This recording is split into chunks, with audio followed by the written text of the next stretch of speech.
అందరికీ నమస్కారం. నేను ఛానల్ స్వాగతం సుస్వాగతం. సంవత్సరం వరకు నిల్వ ఉండే టమాటా నిల్వ పచ్చడి ఎలా తయారు చేయాలో మీతో షేర్ చేస్తున్నాను. ఇడ్లీలోకి, దోశల్లోకి మరియు రైస్లోకి టేస్టీగా ఉండే టమాటా నిల్వ పచ్చడి పాత పద్ధతిలో ఎలా తయారు చేయాలో లేట్ చేయకుండా వీడియో స్టార్ట్ చేద్దామండి. ముందుగా 200 గ్రాముల రాళ్ళ ఉప్పును ప్లేట్లో తీసుకొని పలుచగా పరిచి ఎండలో 2-3 గంటలు ఉంచాలి. మిక్సీ జార్ను కూడా ఎండలో ఉంచాలి. పండిన టమాటాలను 1 కేజీ తీసుకోవాలి. చేత్తో నొక్కినట్లయితే గట్టిగా ఉండాలి. ఒక గిన్నెలోకి నీటిని తీసుకొని దానిలో టమాటాలు వేసి శుభ్రంగా కడిగి పల్చటి కాటన్ క్లాత్ సహాయంతో పూర్తిగా తుడిచి ప్లేట్లోకి తీసుకోవాలి. అన్నీ ఇలాగే తుడిచి ప్లేట్లో తీసుకోవాలి. 200 గ్రాముల చింతపండుని తీసుకొని దానిలో ఉన్న పీచు మరియు గింజలను వేరు చేయాలి. వేరు చేసిన చింతపండు ప్లేట్లో తీసుకోవాలి. టమాటాలో ఉన్న మధ్య భాగాన్ని కటర్ సహాయంతో కట్ చేసి పూర్తిగా తొలగించాలి.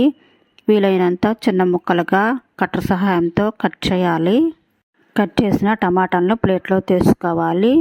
ఎండలో ఉంచిన రాళ్ళు ఉప్పును తీసుకొని ఒక మిక్సీ జార్లో వేసి మెత్తగా మిక్సీ పట్టాలి. కట్ చేసిన టమాటా ముక్కలను వెడల్పాటి బౌల్లో తీసుకోవాలి. మిక్సీ పట్టిన ఉప్పును దానిలో వేసి మొత్తం కలిసే విధంగా కలపాలి. పైన ఒక వెడల్పాటి ప్లేట్ని పెట్టాలి. రాత్రంతా అలా ఉంచాలి. మరుసటి రోజు ఉదయము అనగా 2వ రోజు ఇలా నీరు బాగా ఊరుతుంది. టమాటా ముక్కలను చేత్తో గట్టిగా నలిపి ముక్కలను ప్లేట్లో తీసుకోవాలి. ఇలా సపరేట్ అయిన నీటి మీద మూత పెట్టాలి. టమాటా ముక్కలను పల్చగా పరిచి ఎండలో ఎండబెట్టాలి. టమాటా రసాన్ని కూడా 1 లేదా 2 గంటలు ఎండలో ఎండబెట్టాలి. ముందుగా పక్కన పెట్టి ఉంచిన 200 గ్రాముల చింతపండును తీసుకొని టమాటా రసంలో మునిగేలా మొత్తం కలిసే విధంగా కలపాలి. పైన మూత పెట్టాలి. టమాటా ముక్కలు సాయంత్రం వేళ ఇలా తయారవుతాయి. ఒక మిక్సీ జార్ తీసుకొని మొత్తం టమాటా ముక్కలు వేసి వీలైనంత మెత్తగా మిక్సీ పట్టాలి. సాయంత్రం వేళ చింతపండు నాని ఇలా తయారవుతుంది. నానిన చింతపండును టమాటా ముక్కలతో పాటు మిక్సీ జార్లో కొద్దిగా వేస్తూ మెత్తగా మిక్సీ పట్టాలి. చేత్తో నలిపి చూసినట్లయితే కాటుకలా ఉండాలి.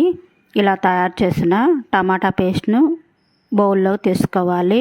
200 గ్రాముల కారాన్ని తీసుకోవాలి.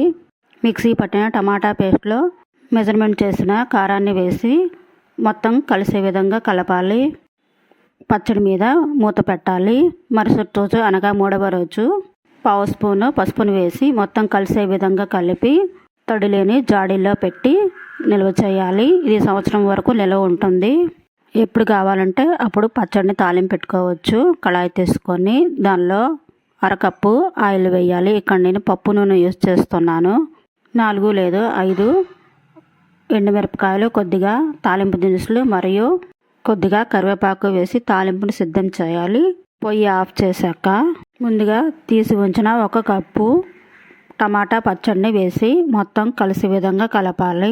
టమాటా పచ్చడి తయారీ విధానం మీకు నచ్చినట్లయితే ట్రై చేయండి. Thank you for watching everyone.